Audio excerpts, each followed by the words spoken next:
Bendecidos con toda bendición. Soy el pastor Leo Argañarás de la Iglesia de la Gracia, Jesús mi amor, desde la ciudad de Nueva York.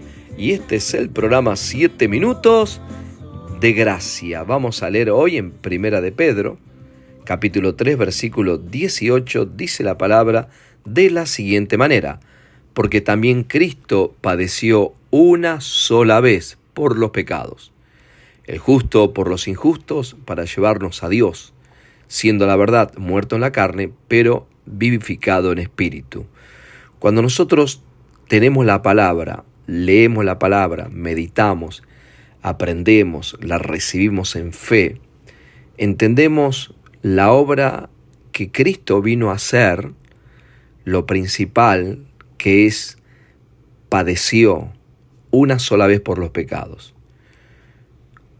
De nuestro lado, de tu lado, hoy que estás escuchando este programa, a ti te toca creer que Cristo, según aquí dice la palabra, porque también Cristo padeció una sola vez por los pecados, que fue una sola vez, con un solo sacrificio, que Cristo perdonó los pecados.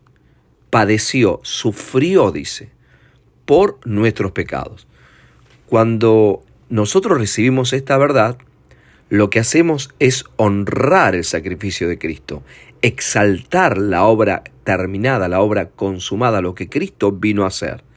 Porque Él sufrió, Él padeció, nos dice aquí la palabra, por tus pecados. Pastor, ¿qué hago cuando fallo? Porque eso es lo que se pregunta la gente. ¿Qué hacemos cuando fallamos?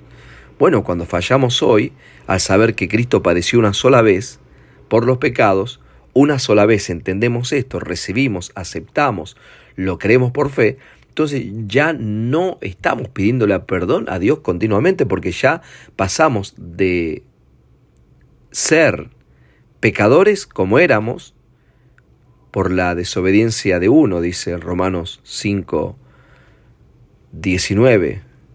Uno desobedeció a Adán en el huerto del Edén y nos constituimos pecadores. Pero uno que obedeció, uno que padeció, uno que sufrió, ¿cuántas veces dice acá? Una sola vez por los pecados, por medio de Cristo Jesús, que padeció, que sufrió, entonces ya ha sido eternamente, para siempre perdonado. ¿Cuántas veces? Una sola vez.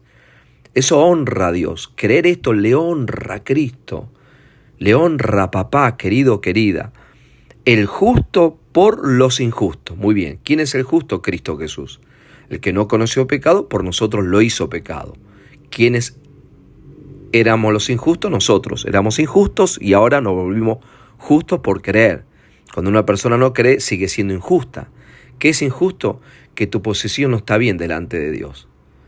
Si tú eres una persona injusta, pecadora, tú puedes orar, tú puedes ir a la iglesia, tú puedes hacer todo lo posible para agradar a Dios y estar bien con Dios, pero al ser injusto, al ser pecador, no puedes estar bien. Tienes que recibir la verdad del perdón eterno de los pecados, que es creer que aquí, como dice la palabra, un versículo solo te estoy hablando, padeció una sola vez por los pecados, el justo por los injustos. ¿Para qué?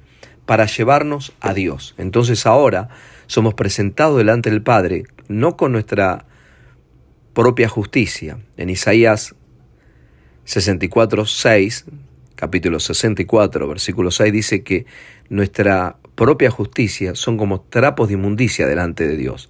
O sea, Dios lo ve como una inmundicia. Creer que nosotros podemos hacer algo bien para estar bien delante de Dios, para agradar a Dios en nuestro comportamiento, nunca lo podremos lograr. Entonces, ¿cómo es? Es por medio de la fe, por medio de creer en el sacrificio de Cristo.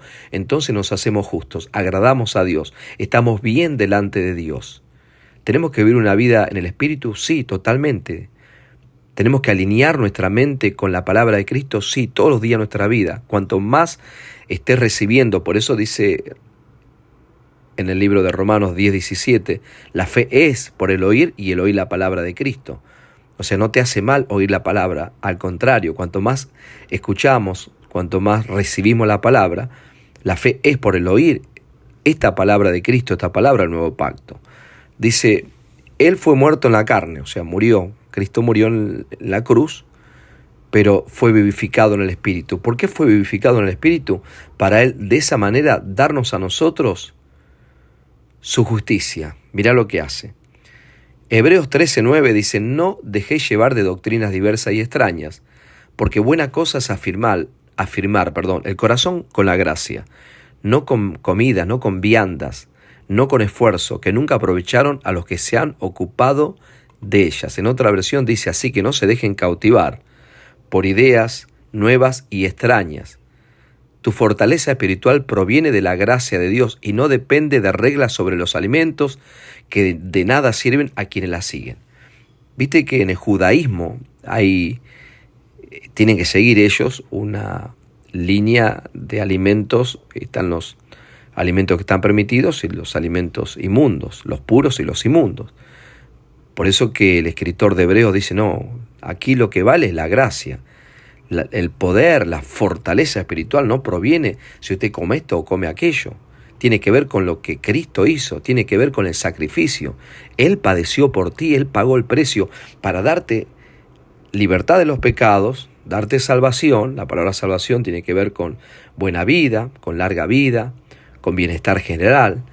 O sea, cuando usted recibe estas verdades, entonces se ubica, se posiciona en un lugar y te posesionás, entras en la posesión de lo adquirido por ¿quién? De lo adquirido por Dios, de la herencia, de las promesas, de todo lo bueno que un ser humano puede obtener aquí en esta tierra.